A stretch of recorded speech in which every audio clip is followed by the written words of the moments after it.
কোটা সংস্কার আন্দোলন করে। এই আন্দোলন ন্যায্য, তারুণ্যের জন্য যৌবনের চাহিদা অনুযায়ী তারা আন্দোলন করছে। মুক্তিযুদ্ধ এবং মুক্তিযোদ্ধাদের আমরা বিতর্কিত করতে চাই না। মুক্তিযুদ্ধ বিরোধী কোন তরুণ স্লোগান দিক সেটা আমরা চাই না। প্রথমে আন্দোলনকে বিভ্রান্ত করার চেষ্টা করেছে, পারে নাই। ভেবেছে এই আন্দোলন এমনিতে শেষ হবে। তারা ভয়ের রাজত্ব কায়েম করেছে, কথা বলতে দিতে চায় না। এইসব হামলাকারীদের চিহ্নিত করা হোক এবং তাদেরকে বিচারের সম্মুখীন করা হোক। আমরা বামপন্থীরা তাই আজকে এখানে দাঁড়িয়েছি তাদের সাথে সংগতি জানাতে। তাদের উপরে যে নিষ্পেষণ হামলা মামলা হচ্ছে তার বিরুদ্ধে আমাদের সংগতি জানাতে।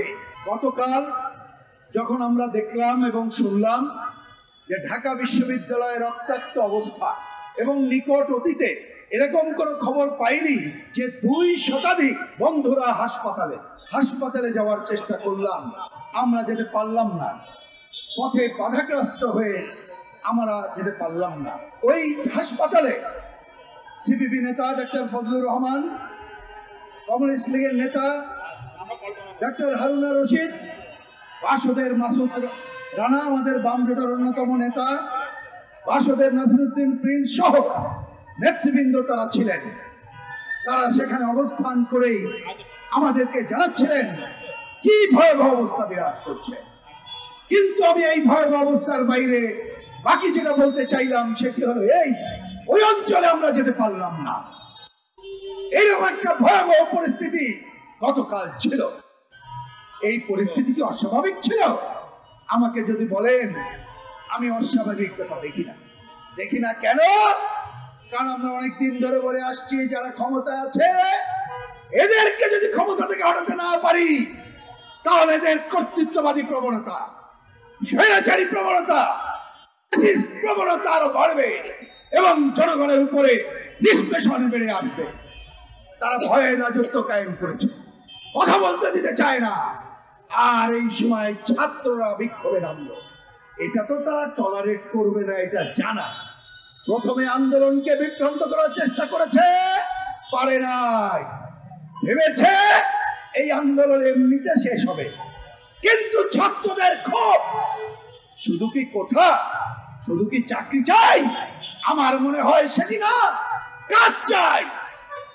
সরকারি তথ্য বলছে উচ্চ শিক্ষিতদের মধ্যে 40% ছাত্ররা কোনো কাজ পায় না। চোখের সামনে দেখছে কোঠার নামে বৈষম্য আছে। তাহলে এই প্রশ্নকে সামনে নিয়ে তারা যদি বৈষম্য বিরোধী আন্দোলন করে, কোটা সংস্কার আন্দোলন করে, এই আন্দোলন ন্যায্য, তারুণ্যের জন্য যৌবনের চাহিদা অনুযায়ী তারা আন্দোলন করছে। সুতরাং এই আন্দোলন থেকে পিছু কোনো কারণ নাই। আমরা দেখি অনেকদিন ধরে নতুন একটা তকমা শুরু হয়েছে। সেটা কি? আন্দোলন করলে, জনগণের অধিকার নিয়ে কথা বললে তাদেরকে মুক্তিযুদ্ধ বিরোধী রাজাকার তকমা দেওয়া হয়। এটা ঠিক, বাংলাদেশে মুক্তিযুদ্ধ বিরোধীরা আছে, রাজাকাররা আছে। তারা বাংলাদেশকে মুক্তিযুদ্ধের বিপরীত ধারায় পরিচালনা করতে চায়, এটা নিয়ে আমাদের কোনো সংশয় নাই। কিন্তু ন্যায্য অধিকার আন্দোলন হলে তাদেরকে এইসব ত্যাগ দেওয়া হবে, এইটা আমরা গ্রহণ করব না। আমাদের কথা পরিষ্কার, মুক্তিযুদ্ধ এবং মুক্তিযোদ্ধাদের আমরা বিতর্কিত করতে চাই না। মুক্তিযুদ্ধ বিরোধী কোন তরুণ স্লোগান দিক সেটা আমরা চাই না। একই সাথে মুক্তিযুদ্ধের চেতনার নামে ব্যবসা করার ক্ষমতায় টিকে থাকার জন্য মুক্তিযুদ্ধকে ব্যবহার করা, এটি আমরা প্রশ্রয় দেব না। পরিষ্কার বক্তব্য। আমরা দেখলাম এই কাজটি সরকার করতে চাইলে এবং গত পরশুদিন থেকে তারা এইটাই করার চেষ্টা করছে না। আর কোনো পথ নাই।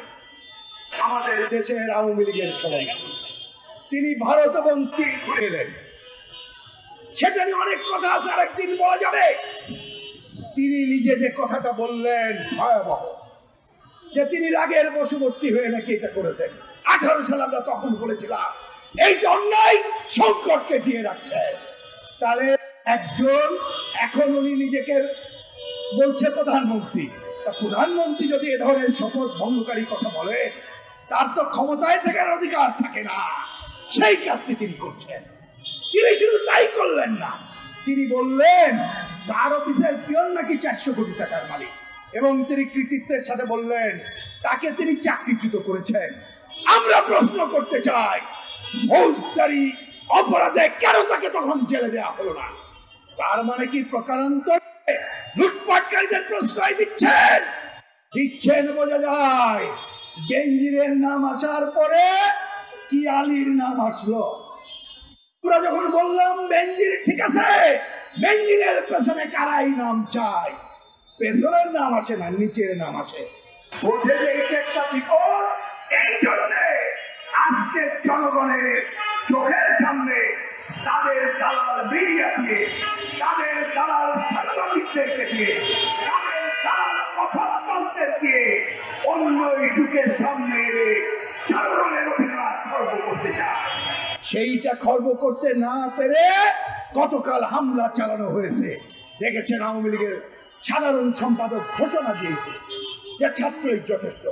আর কালকে দেখলাম ছাত্রলীগের নামধারী একজন বলল 5 মিনিট লাগবে তাদের, তারা এই কাজটা করছে। আমরা আজকের এই সমাবেশ থেকে দাবি করি অনতি বিলম্বে গতকালকে যারা হামলা করে এইসব হামলাকারীদের চিহ্নিত করা হোক এবং তাদেরকে বিচারের সম্মুখীন করা হোক। আমরা দাবি করি ঢাকা বিশ্ববিদ্যালয়, ওই বিশ্ববিদ্যালয়ের ছাত্ররা তারা তাদের গণতান্ত্রিক অধিকার প্রতিষ্ঠা করবে, কিন্তু গতকাল রাত্রে দেখলাম ওই হলের ছাত্ররা তারা পুলিশের সাথে কথা বলছে যে আমরা আমাদের কাজ করব, করতে দেয়, করতে দিতে চায় না পুলিশ। দেখলাম একজন পুলিশ ভাই, তিনি যদিও খুব ভদ্র আচরণ করছেন, আর নিজের হলে যাবে, নিজের কথা বলবে, সেইটা বাধা দেওয়ার কোন অধিকার আপনার নাই। ছাত্রলীগ বাধাগ্রস্ত করলে তাদের মুখ বন্ধ করে ছাত্রদের অধিকার প্রতিষ্ঠা করার সুযোগ দিতে হবে। এইটা যদি না করা হয় প্রকারান্তরে হামলার পক্ষে অবস্থান নেওয়া হচ্ছে। আমি দাবি করি, আজ পত্রিকায় খবর বেরিয়েছে, ছবি বেরিয়েছে, খালি হাতে হামলা, লাঠি হামলা না, গুলি করা হচ্ছে, পিস্তলের ছবি বেরিয়েছে। এখনো পর্যন্ত তাদেরকে গ্রেফতার রাখানো অবিলম্বে এইসব ছাত্রলীগ নামধারী বা ক্ষমতাসীন দলের নামধারী সন্ত্রাসীদের গ্রেফতার এবং দাবি করি। বন্ধুগণ, আমরা মনে করি আজকে এই আন্দোলনের ছাত্ররা যেটা নেমেছে তারা শান্তিপূর্ণভাবে সারা দেশে কর্মসূচি দিয়েছে। আমরা ইতিমধ্যে খবর পেলাম বাংলাদেশের বিভিন্ন স্থানে সভা সমাবেশ বিক্ষোভ করছে ছাত্র বন্ধুরা। অন্য এই জায়গায় হামলাও করা হচ্ছে। হামলা দিয়ে এই আন্দোলন দমন করার চেষ্টা করা হবে। আমরা বামপন্থীরা তাই আজকে এখানে দাঁড়িয়েছি তাদের সাথে সংগতি জানাতে, তাদের উপরে যে নিষ্পেষণ মামলা হচ্ছে তার বিরুদ্ধে আমাদের সংগতি জানাতে। আমি আজকের এই সমাবেশ থেকে সারা দেশের গণতান্ত্রিক মানুষ, মুক্তিযুদ্ধের পক্ষের মানুষ অন্যায়ের বিরুদ্ধে এই আহ্বান জানাতে, এই অন্যায়ের বিরুদ্ধে প্রতিরোধ করে তুলি। কোমলমতি ছাত্রদের মধ্যে কেউ ঢুকে যাতে মুক্তিযুদ্ধ বিরোধী অবস্থান না নিতে পারে সেইটা সতর্ক থাকবো, কিন্তু মুক্তিযুদ্ধের চেতনার নামে আন্দোলন দমন, মুক্তিযুদ্ধের ব্যবসা যাতে না করতে পারে এ ব্যাপারে আমরা সতর্ক থাকবো। বন্ধুগণ, এই দাবিতে আমাদের সংগ্রাম চলবে। একই সাথে এই কথা বলতে চাই, আজকে আমরা দুটোকে যেতে পারলাম না, আমরা অনতি বিলম্বে আবার বসে এখন অন্যের বিরুদ্ধে সংগ্রাম চলছে, এই অন্যের বিরুদ্ধে সংগ্রামে আমাদের সোচ্চার থাকবে, রাজপথে আমরা থাকবো।